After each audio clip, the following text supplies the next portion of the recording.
আসসালামু আলাইকুম। আজকে ক্লাসে চতুর্থ শ্রেণীর গণিত বইয়ের 50 ও 51 পাতায় যে অঙ্কগুলো আছে সেই অঙ্কগুলো করে দেখাবো। দেখো, 50 পাতার প্রথমে একটা লিখিত অঙ্ক আছে। এখানে লেখা আছে 17টি মার্বেল 5 জনকে সমানভাবে ভাগ করে দিলে প্রত্যেকে কয়টি করে মার্বেল পাবে। দেখো, এখানে মার্বেল আছে কয়টি? 17টি, এবং 5 জনকে সমানভাবে ভাগ করে দিতে হবে। তো এখানে তো ভাগ করার কথা বলাই হচ্ছে, তার মানে এই অঙ্কটা ভাগ করতে হবে। দেখো, এই গল্পের অঙ্কগুলো আমরা দুইভাবে করতে পারি, একটা হচ্ছে গাণিতিক বাক্যে, একটা হচ্ছে লিখিতভাবে। দেখো, এখানে কিন্তু গাণিতিক বাক্যে দেওয়াই আছে। তোমরা যদি গাণিতিক বাক্যে করো তাহলে অঙ্কটা বেশি সহজ হবে। তো তোমরা খাতায় গাণিতিক বাক্য বলে লিখবা, লেখার পরে এই 17কে 5 দিয়ে ভাগ করবা। দেখো, 17কে আমরা 5 দিয়ে ভাগ করব। দেখো, এখানে আমরা ভাগ করছি 5 দিয়ে। 17কে ভাগ করলে 3 5-এ 15 হয়। 17 থেকে 15 বিয়োগ করলে কত হবে? 2 হবে। তার মানে দেখো, প্রত্যেকে কয়টি করে মার্বেল পাবে? প্রত্যেকে 3টি করে মার্বেল পাবে এবং 2টি মার্বেল অবশিষ্ট থাকবে। তাই 17কে 5 দিয়ে ভাগ করলে আমরা কত পাচ্ছি? 3 পাচ্ছি। তার মানে প্রত্যেকে 3টি করে মার্বেল পাবে। পাওয়ার পরে কয়টি মার্বেল অবশিষ্ট থাকবে? 2টি মার্বেল অবশিষ্ট থাকবে। তাই পাশে একটা কমা দিয়ে লিখবো হচ্ছে অবশিষ্ট 2। অবশিষ্ট 2। এবার তোমরা নিচে এইভাবে উত্তরটা লিখে দিবা যে প্রত্যেকে 3টি করে মার্বেল পায় এবং 2টি মার্বেল অবশিষ্ট থাকে। তাহলে কিন্তু হয়ে যাবে। ঠিক আছে? তো তোমরা যদি এই অঙ্কটা লিখিতভাবে করো তাহলে কিভাবে লেখা শুরু করবা? দেখো, এখানে মার্বেল আছে 17টি, পাবে কতজন? 5 জন। তাহলে আমরা লিখতে পারি যে 5 জনে মার্বেল পাবে 17টি। আমরা এভাবে লিখব। দেখো, 1 নম্বর দিয়ে লিখবো হচ্ছে 5 জনে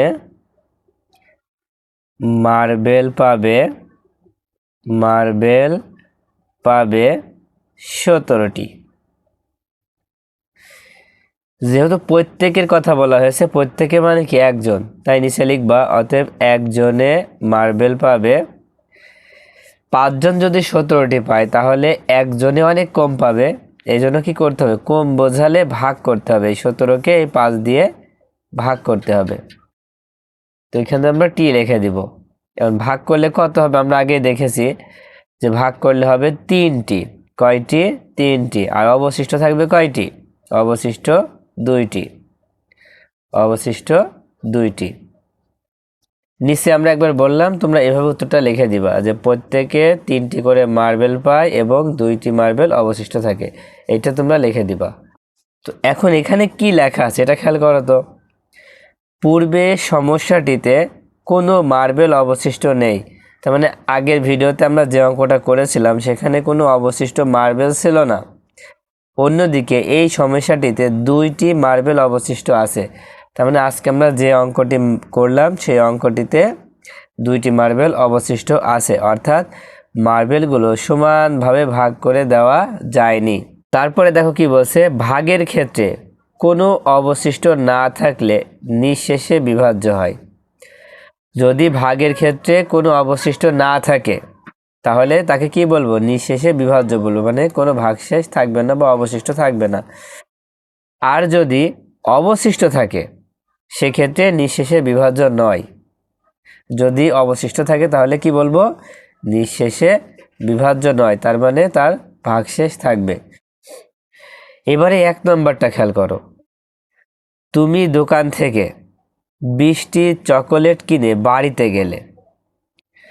তোমার পরিবারের সবার মধ্যে চকোলেটগুলো সমানভাবে ভাগ করে দিলে প্রত্যেকে কয়টি করে চকলেট পাবে? দেখো, এখানে বলা আছে তুমি দোকান থেকে কয়টি চকলেট কিনলে? 20টি চকলেট কিনলে। তারপরে বলা হচ্ছে তোমার পরিবারে সবার মধ্যে চকলেটগুলো সমানভাবে ভাগ করে দিলে প্রত্যেকে কয়টি করে চকলেট পাবে।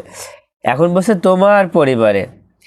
এখন তোমার পরিবার বলতে যার পরিবারে যতজন আছে সেই ততজনকেই তুমি সমানভাবে চকলেটগুলো ভাগ করে দিলে প্রত্যেকে কয়টি করে চকলেট পাবে। এখন ধর এখানে কিন্তু কতজন দেয়া নেই, যার যার পরিবার শেষে হিসাব করবে। ধরো আমার পরিবারের কথাই বলি, আমার পরিবারে মোট সদস্য হচ্ছে কয়জন? 5 জন। আমার পরিবারে মোট সদস্য কতজন? 5 জন। আমি যদি 5 জনকে এই 20টি চকলেট সমানভাবে ভাগ করে দিই, তাহলে প্রত্যেকে কয়টি করে চকলেট পাবে? 5 দিয়ে এই 20কে ভাগ করতে হবে। কত হবে? 4 পাঁচে 20, তার মানে 4 হবে। তার মানে প্রত্যেকে 4টি করে চকলেট পাবে। যদি তুমি এই অঙ্কটা খাতায় করতে চাও তাহলে কিভাবে করবা? দেখো, প্রথমে লিখে নিবা যে আমার পরিবারের সদস্য সংখ্যা যার যেমন, কারোর 5 জন হতে পারে, কারোর 4 জন হতে পারে, কারোর 6 জন হতে পারে, লিখে নিবা। তো আমারটা দিয়ে আমি বোঝাচ্ছি। আমি এখানে লিখব যে আমার পরিবারের সদস্য সংখ্যা 5 জন। চকলেট ছিল কয়টা? আমি এখানে লিখব হচ্ছে মোট চকলেট 20টি। এবার গাণিতিক বাক্য দিয়ে করব। অতএব গাণিতিক বাক্য কিভাবে করবা? এই 20কে 5 দিয়ে ভাগ করবা। দেখো 20 ভাগ 5 সমান দিয়ে কত হবে? দেখো 20কে 5 দিয়ে ভাগ করলে 4 হবে। তার মানে উত্তর হবে প্রত্যেকে চকলেট পাবে কয়টি? 4টি। তোমরা এইভাবে অঙ্কটা করে দিবা। গাণিতিক বাক্য করলে খুবই সহজ হয়, ঠিক আছে? এখন যদি কারোর পরিবারে 6 জন লোক থাকে, তাহলে তো 6 জন লোক থাকলে 20কে ভাগ করলে 3 6 18 হয়। 6 দিয়ে যদি 20কে ভাগ করা হয় তাহলে হবে 3 6 18। প্রত্যেকে 3টি করে চকলেট পাওয়ার পরে দেখো এখানে বিয়োগ করলে 2 থাকছে, 2 কিন্তু 2টি চকলেট অবশিষ্ট থাকবে। যার যার পরিবার শেষে হিসাব করবে। এবার আমরা একানুপাতে যে ভাগটা আছে সেই ভাগটা করার চেষ্টা করব। দেখো এখানে আছে 65 ভাগ 5কে উপর নিচে ভাগ করি। উপর নিচে ভাগ করার নিয়মটা কিন্তু একটু আলাদা আছে। তো কিভাবে? দেখো প্রথমে আছে 65, তারপর আছে 5, তাহলে 5 দিয়ে 65কে ভাগ করব। স্যার বইতেই করে দেখাচ্ছি। 5 দিয়ে আমরা 65কে ভাগ করব। যখন উপরে নিচে ভাগ করার কথা বলবে তখন কিন্তু আমরা উপরে এইভাবে দাগ দিব। উপর নিচে বললে আমরা উপরে এইভাবে দাগ দিব। দেখো প্রথমে আমরা 5 দিয়ে 6কে ভাগ করব। 5 দিয়ে 6কে ভাগ করলে কয়বার যায়? একবার যায়। তার মানে ঠিক 6-এর উপরে আমরা 1 দিব। 5 অক্ষে 5 বিয়োগ করলে কত হবে? 1 হবে। এবার এই 5টা নামায় দাও। এবার 5 দিয়ে 15কে ভাগ করলে 3 হবে। 3 5-এ 15 কত হচ্ছে? দেখো আমাদের ভাগফল হচ্ছে 13। তাহলে 65কে 5 দিয়ে ভাগ করলে আমরা কত পাচ্ছি?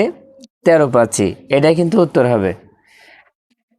এবার দেখো নিচে 1 নম্বর দিয়ে একটা অঙ্ক আছে, 72কে 6 দিয়ে ভাগ করে খালি ঘর পূরণ করি। হ্যাঁ, আমরা 72কে 6 দিয়ে ভাগ করে খালি ঘরটা পূরণ করব। দেখো প্রথমে এই 6 দিয়ে আমরা 7কে ভাগ করতে পারছি, তাহলে কত বাদ যায়? দেখো 6 7-এর মধ্যে 1 বাদ যায়। 6 অক্ষে 6। এবার বিয়োগ করলে আমরা কত পাবো? 1 পাবো। এবার এই 2টা নামায় দিলাম। এবার 6 দিয়ে 12কে ভাগ করলে দেখো 6 দুখানি 12। তাহলে মিলে যাচ্ছে। মিলে গেলে নিচে কত দিতে হয়? 0 দিতে হয়। তো দেখো আমরা খুব সহজে কিন্তু ভাগ অঙ্কগুলো শিখে ফেলবো, ঠিক আছে? তোমরা যদি ধারাবাহিকভাবে ক্লাসগুলো দেখো তাহলে ভাগ নেওয়ার তোমাদের মধ্যে কোনো সমস্যা থাকবে না। তো আজকের মতো ক্লাসটি এই পর্যন্ত। আল্লাহ হাফেজ।